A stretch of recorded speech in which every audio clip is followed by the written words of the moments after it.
Hola porteros, ¿cómo van? Bueno, hoy quería tomar el tiempo para que le dediquemos a, digamos, a toda la parte mental. Y estaba pensando sobre el contenido que les iba a pasar y estaba pensando en todo el tema de Box Control. Y pues me di cuenta que nosotros en realidad nunca hemos podido hacer un acercamiento todos juntos y tener un conocimiento básico teórico.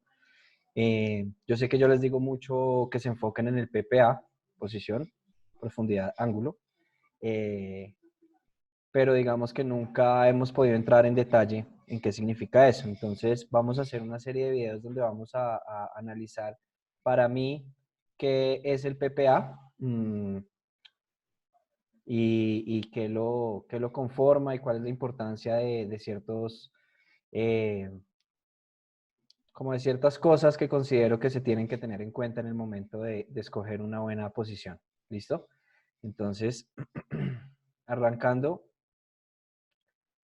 con el PPA, ¿cierto? Mm, eso. Para mí, la posición o esa primera parte de, digamos, el PPA para mí es lo que enmarca un juego integral, ¿sí? Es lo que enmarca un juego en donde la gran mayoría de las variables están controladas o si no controladas, por lo menos están en consideración, ¿sí? Cuando yo hablo de posición dentro de mi PPA, ¿cierto? Para mí hay tres cosas claves, que son la decisión de qué posición voy a tomar dependiendo de la jugada que está enfrente mío. Ya vamos a mirar un poquito más de la decisión porque es bien importante, pero aquí básicamente tengo una serie de posiciones que puedo utilizar de acuerdo a, a la situación que se desarrolla enfrente mío, ¿ya? Tengo la postura, ¿cierto? Que la postura, digamos, es mi posición en general que por más de que yo escoja cualquiera de estas, la postura tiene unas, digamos, unas características peculiares que son transversales. Entonces vamos a mirar qué son. Y el tercer punto que para mí es fundamental en el tema de posición son los movimientos en transición. No solamente entre posición y posición, sino en la postura en la que me estoy trasladando de sitio a sitio. ¿Ya? Entonces, digamos que ahí son dos, ya los vamos a mirar. Pero entonces empecemos mirando un poquito de qué es lo que yo digo cuando hablo de la decisión. Ustedes de pronto me han oído a mí hablar y decir que un portero que solo reacciona será un portero cuyo juego se verá limitado solamente por sus reflejos, ¿ya? ¿Eso qué quiere decir? Quiere decir que si yo no tengo un entendimiento un poco más profundo del hockey táctico, del libro, y puedo un poco predecir lo que está sucediendo enfrente mío, pues no voy a poder tomar una decisión apropiada, sino sencillamente voy a reaccionar. De pronto reacciono bien, de pronto reacciono mal, pero mi juego se va a volver, digamos, un poco unidimensional, ¿vale? Eh, a qué me refiero con eso? A que tomar una decisión que refleja que hay una buena lectura de juego enfrente, que hay paciencia y que hay un buen entendimiento del hockey o un buen hockey sense. ¿Listo? Eh, Vamos a entrar a mirar, digamos, las distintas posiciones, pero para mí es importante y esto es algo que tal vez vamos a reforzar a lo largo de estos contenidos que vayamos haciendo, y es que el proceso de cada acción de peligro, ¿cierto? Cada disparo, cada llegada, eh, se puede resumir en tres pasos importantes. Entonces es la lectura y la decisión, que yo realmente considero que son uno porque es muy rápido. Entonces yo leo qué está pasando enfrente mío y decido qué voy a hacer, ya sea una mariposa, una media mariposa, etcétera. ¿Listo? Viene la decisión, de ahí viene la aplicación. En la aplicación es importantísimo tener nuestro PPA siempre presente, pero viene la aplicación, o sea, decido que me va a botar en mariposa, hago la mariposa, ¿ya? Y la recuperación, que es cuando yo decido seguir el disco, salir de mi cuerpo y lo sigo para quedar en una buena posición para el rebote, para el siguiente disparo. ¿Listo? Entonces, eso es lectura de decisión, aplicación y recuperación. ¿Vale? Esos son los tres pasos que tienen todas las tapadas. Entonces empecemos por mirar las opciones que tenemos dentro de nuestra mariposa. ¿Listo? Digamos que obviamente hay media mariposa, hay otras posiciones pues que digamos uno puede utilizar en ese momento, el paddle down, pero en general digamos las posiciones más comunes vienen siendo nuestra mariposa, que tenemos dos tipos de mariposas. Tenemos la mariposa de bloqueo y de reacción. ¿Cuál es la diferencia entre cada una de ellas dos? Entonces, si miramos la mariposa de bloqueo y vemos a este portero, ¿cierto?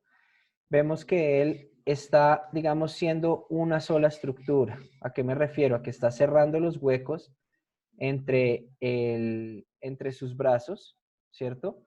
Y está evitando dejar cualquier tipo de hueco y siendo lo más grande posible en el arco, ¿sí? Entonces, esta mariposa busca ser grande, busca cubrir el arco con tamaño y jugar con el porcentaje de cobertura de mi arco, ¿listo? Se usa cuando los disparos son muy cercanos y es muy difícil reaccionar con control, entonces prefiero simplemente cerrar un hueco. Se usa cuando los disparos vienen entre el tráfico o entre pantallas porque no lo veo, no tengo cómo reaccionar, digamos, de manera acertada. ¿Cuál es mi siguiente mejor opción? Ser lo más grande posible y esperar que me pegue, ¿cierto? Y disparos en los que tengo poca conexión visual. Nuevamente, un one-timer que de pronto de un lado al otro lo cogen y le pegan muy, muy rápido y yo no alcanzo a reaccionar, pues ¿qué es mi siguiente mejor opción? Ser lo más grande posible en el arco. ¿Listo? Sin embargo, como pueden ver, esta mariposa de bloqueo se usa en situaciones que uno puede identificar, ¿sí? Para el resto, es mucho mejor usar la de reacción, ¿sí? La de reacción es una mariposa que tiene los guantes activos, ¿cierto? Tiene los guantes enfrente, cubriendo de igual manera el five-hole, ¿sí? Pero la mirada, digamos, y el objetivo de mi mariposa es cortar el ángulo, ¿sí? Y controlar los disparos. Eso quiere decir que se usa cuando los disparos pueden estar cerca o lejos, pero hay muy buena conexión visual con el disco, ¿ya? Y una posibilidad de reaccionar de manera controlada. ¿A qué me refiero? Viene el disparo al blocker y yo no solamente voy a mandar el blocker, sino que voy a angular mi blocker para que cuando el disco pegue, yo lo pueda botar a mi esquina, a un sitio de bajo peligro dentro de la jugada, donde le hago la vida mucho más fácil a mi defensa, ¿sí? Eso es una decisión controlada. Y esa decisión yo solo la puedo botar si tengo mis guantes enfrente, si tengo mi cabeza activada y sobre todo si tengo una muy buena conexión visual con el disco. ¿Listo? Como les decía, esto busca controlar los discos para congelar la jugada o enviarlo a las zonas de bajo peligro. Digamos que la clave de esta mariposa es el control que tenemos, ¿vale? Esta es la que yo recomiendo usar más y esta exclusivamente cuando no tenemos visión del disco, ¿vale? Muy bien. Adicionalmente, cuando vemos una situación de peligro, no siempre tenemos que tirarnos en mariposa, ¿sí? Y ahí es donde tenemos que empezar a ser porteros inteligentes, ¿ya? Cuando yo digo que todos los disparos no ameritan bajar a mariposa, es porque a veces uno coge como ese reflejo de que escucha disparo y ¡pum! Ya baja mariposa automáticamente. Y eso es lo que hace un arquero de reacción, ¿sí? Y nosotros queremos llevar nuestro nivel un poco más allá, nuestro juego un poco más allá. Entonces tenemos que ser porteros que toman decisiones. Si un disco viene desde lejos, viene alto, pues ¿para qué voy a abrir los huecos encima mío si no me quedo parado y controlo como en este caso la niña que tiene sus ojos perfectamente clavados en el disco y está de pie? ¿Listo? No hay necesidad de siempre bajar a mariposa, ¿vale? ¿Qué es importante acá? La transición entre la mariposa y estar de pie, digamos que debe ser muy constante, ¿ya? ¿A qué me refiero? Los guantes se deben mantener al frente, la cabeza se debe mantener al frente y debemos buscar jugar con una altura en donde los guantes y la cabeza estén a la misma altura eh, todo el tiempo. Así estoy abajo o arriba, pero mi posición parada es tan agachada, o bueno, no tan agachada, sino tan constante frente a mi mariposa que los guantes cuando bajo y subo de mariposa parecen no moverse. ¿Sí? Aquí les voy a mostrar un ejemplo que tengo por acá organizado para mirar eso, justamente.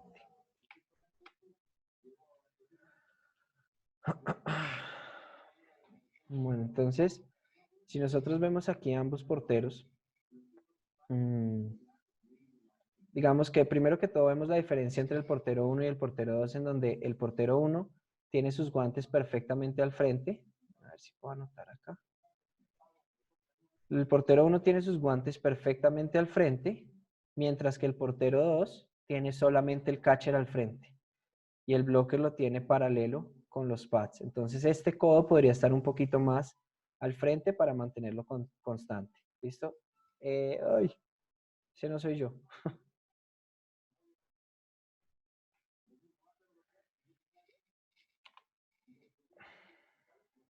Ok. Lo que él está diciendo, lo que el mismo video está diciendo, los guantes están distintos. Pero entonces ahora lo que les quiero mostrar la parte que les hablaba de los guantes. ¿Listo? En esta, digamos que por aquí. Por acá cuando nosotros vemos el arquero 1 de pie, tiene la cabeza en una zona y los guantes en otra, ¿cierto?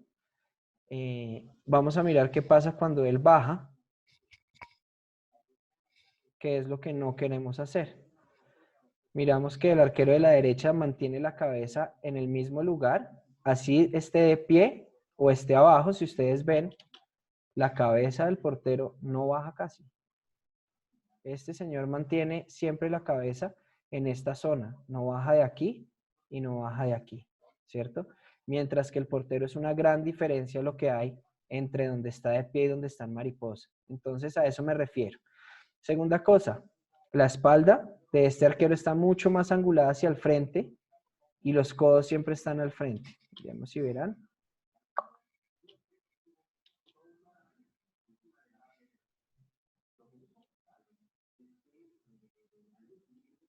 Todo el tiempo. ¿Listo? Entonces, eso me refiero yo con las transiciones clave. ¿Vale? Más adelante, digamos, tendremos espacio para preguntas, pero es importante que, ay, ¡ah!, que le paremos atención a esto. Listo. Bueno. Entonces, regresando. La siguiente opción que tenemos es las opciones del juego en el poste, ¿sí? O el post play. Que son, estas las hemos visto harto en entrenamiento y son nuestro VH y nuestro RVH. Se usan en un ángulo específico del arco, ¿sí? Cuando el disco está sobre un ángulo, si volvemos a nuestra diapositiva de decisiones, nosotros vemos que tenemos muchos sitios desde donde tomar decisiones, ¿ya?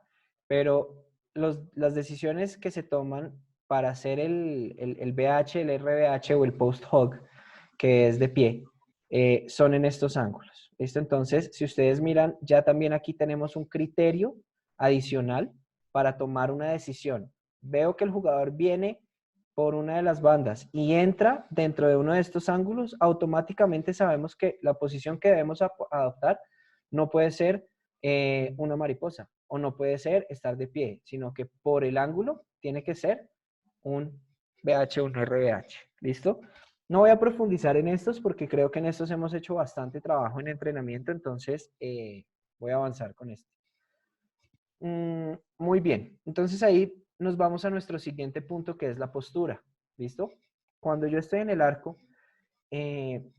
personalmente tengo una manera de ver y es que la posición de los guantes o de las manos no es tan importante como la de los codos y la espalda, ¿ya? En este caso, ustedes ven a Varlamov, él es un portero de la NHL que tiene una posición de guante horrible. Sí, a mí no me gusta para nada como él usa su guante. Inclusive esta foto fue tomada hace unos años. Ya él, digamos, ha cambiado un poco más su estilo, donde ha traído su guante un poco más abierto, un poco más tradicional. Sin embargo, a lo que yo voy es que no importa cómo ustedes se sientan con las manos, lo importante es que ustedes se den la opción de poder cortar los ángulos con los guantes. Entonces, y ahí lo que se activa son los codos. Si yo tengo mis codos al frente y tengo mis guantes apuntados al disco, independientemente de la posición de las manos que yo tenga, pues digamos que voy a estar jugando a cerrar ángulos y a cortar ángulos. Entonces, eso es lo importante frente a la postura en cuanto a los guantes. Digamos que hay muchas personas o muchos entrenadores que les gusta enseñar una posición de guantes o un estilo, ¿ya? ¿Qué sucede? En la portería hay muchas escuelas de pensamiento. Los finlandeses piensan distinto que los canadienses, por ejemplo. Los checos son un híbrido entre lo que es, diría yo, que lo ruso y lo suizo, ¿sí? Y bueno, los suizos tienen su estilo propio y los rusos también. Entonces hay muchas escuelas que dicen muchas cosas distintas. Y lo importante no es que ustedes se casen con algo, sino que exploren y miren qué les funciona. Pero hay unas bases que son importantes y eso es tener los codos al frente y la espalda angulada. ¿Listo? Como vemos aquí al muchacho en la segunda foto, ¿ya? Él tiene su codo al frente y sus dos guantes están enfrente de sus pads. Su espalda está perfectamente angulada, haciendo que él tenga una visión perfecta de todo lo que pasa enfrente a él. Inclusive, si él baja mariposa y mantiene esta posición, él va a ver el disco, pegar en sus pads y salir, dándole la facilidad de hacer una recuperación lateral controlada y posicionarse para el siguiente rebote. ¿Listo? Aquí, ¿qué más es importante para la postura? Que las rodillas estén flexionadas y no bloqueadas. Hemos visto a veces porteros que de pronto por lo que los pads dan la impresión de que las rodillas están hacia adentro, esa es la posición que adoptan. Y eso es muy dañino porque en el momento de nosotros movernos tenemos que subir las rodillas para poder explotar hacia uno de los dos lados. Entonces, siempre es mejor tener las rodillas flexionadas, pero no bloqueadas. O sea, la rodilla está acá y está acá. ¿Listo? Y él sale y la rodilla está acá. Y está sobre su pie. ¿Listo? Pero si ustedes ven, está sentado, más no está con el peso sobre las rodillas. ¿Listo? Eso es lo que queremos. Eso es lo que yo hablo cuando digo que no bloqueemos las rodillas, sino estar en cuclilla, listo para reaccionar a cualquier cosa que se venga enfrente, ¿vale? Bueno, aquí el tema de la espalda en un buen ángulo. ¿Qué me da una buena espalda en un buen ángulo en mezcla con un buen guante o unos buenos codos afuera y unas rodillas que no están bloqueadas, sino que están listas para explotar? Si ustedes miran, la cabeza está al frente, los guantes están al frente y los pads están al frente. Entonces esto se convierte casi como en un trapper como el del catcher, ¿sí? Todo lo que pueda pegar va a entrar hacia el centro, casi como si fuera un hoyo negro, ¿cierto? Haciendo que los pucks sean mucho más fáciles de controlar. Eso es lo que la mezcla de esas tres cosas nos da, ¿vale? O esas, digamos, como el análisis que yo hago de la situación y el consejo que yo les doy frente a eso. Y el five-hole cubierto sí es porque pues a ninguno nos gusta que nos hagan goles por acá, ¿sí o no? Entonces es muy importante que en todas las posiciones, en todas las decisiones que tomemos, a veces uno baja el blocker y el palo queda acá, pero el five-hole está cubierto y eso es válido. Lo importante es que siempre que tomemos una decisión, siempre que adoptemos una posición, tengamos consciente que esto esté cubierto. ¿Listo? No hay nada más cansón que a uno le hagan gol por el five-hole, porque además todos los jugadores son felices montándosela a uno. Montándosela es recochándolo a uno, mofándolo. Bueno, muy bien. Vamos entonces a mirar ahora sí la última parte que para mí es muy importante de los movimientos en transición y es lo que hablábamos tanto de la cabeza como de los guantes, mantenerlos a una misma altura y mantenerlos a una misma, digamos, al frente, a un mismo espacio al frente. Pero entonces, si nosotros hacemos eso desde un disparo que está estático, está perfecto. Pero en el momento que nosotros nos movemos buscando un pase o buscando sencillamente que el jugador cortó hacia la izquierda o cortó hacia la derecha, nosotros tenemos que reacomodarnos y reacomodar nuestra posición. Y ahí es donde nuestros movimientos en transición tienen que ser constantes. Yo no puedo perder posición entre un momento y el siguiente. Ya, yo tengo que moverme en posición, en la mejor posición posible. Obviamente moverse en posición es imposible, pero quiero mantener mis guantes al frente, quiero mantener mi palo en el piso mientras me transporto de un sitio a otro. Y lo mismo cuando bajo, quiero mantener mis guantes constantes, ¿ya? Esto es un tema más bien complejo, es un tema de trabajar y de repetir porque uno tiene sus mañas. Y una de las mañas, por ejemplo, más comunes es cuando hago un empuje en T de izquierda a derecha, levanto el palo, hago el patinaje, llego y me vuelvo a agachar, en vez de patinar agachado todo el tiempo, con el palo abajo todo el tiempo, con los brazos al frente todo el tiempo. Entonces, frente a lo que es la posición, los movimientos en transición son básicos. O sea, son básicos no, sino son esenciales, es la palabra que quería buscar. ¿Listo? Eh, entonces, pues bueno, porteros, ahí tienen, digamos, lo que es mi resumen de la primera P, de nuestra posición, y todo lo que tiene adentro. Bueno, espero que les haya servido, espero que yo haya podido expresarlo de manera clara. Y nada, quedo pendiente de cualquier pregunta que me pueden hacer y de las tareas. ¿Listo? Un abrazo y nos estamos viendo.